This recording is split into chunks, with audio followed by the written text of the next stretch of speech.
Hi, my name is Mileva Repasky, and I am the mother to Katie Repasky, who just happens to be one of the youngest Castleman Disease pediatric cases. If you're a patient or loved one, you know how scary and frustrating this diagnosis is. When we first got her diagnosis, my husband and I felt really alone, and we were struggling with how we were going to help Katie through this battle if we didn't even know what that battle was.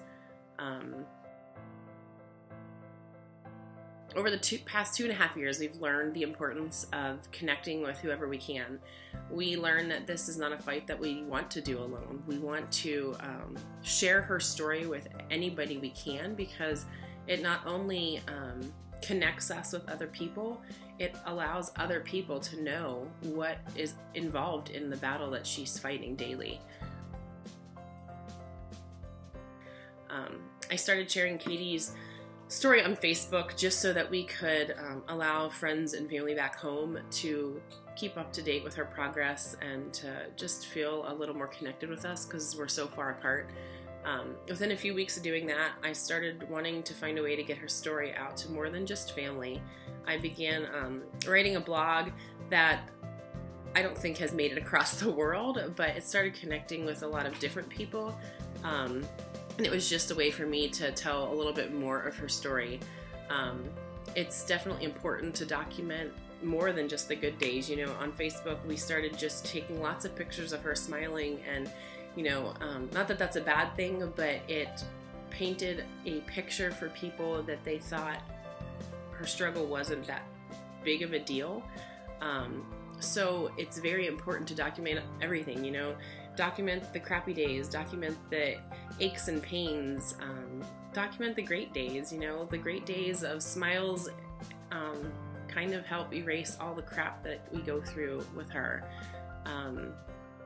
You know, it's important to make sure that you share every aspect of the story. You want to paint a very real picture of what this disease is, because there isn't a picture out there for you to follow right now. Doing that in and of itself has allowed us to connect with so many people from all over the world with Katie and the struggles that she's going. We have found other families who are dealing with this. We have found other friends that we've made through this, and it's definitely allowed us to feel a little less alone.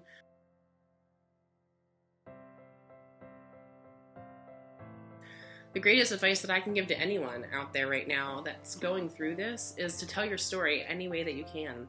We were so alone and had no answers, and it's a pretty scary thing to be there. Telling Katie's story not only connects us with everyone else, but our hope is that the next time a mom or dad gets a diagnosis for their child who is just over a year, and they Google, they won't come up with nothing. Maybe when they Google, they'll come up with Katie's story, and Katie's story can help paint a picture or a path that they can follow that makes their journey a little less scary.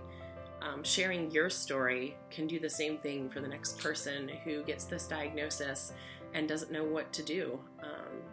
It allows somebody else to not feel as scared or alone as we have, and maybe that can help bridge the gap or connect the dots on what's missing. If we share our stories enough, if we put our information out there enough, maybe we'll get an answer. Maybe we'll find what we're looking for, and that's my hope. So the CDCN, the Warrior Program, fundraising, and just sharing Katie's story has made our battle daily a little less hard, and that's something I'll be forever grateful for.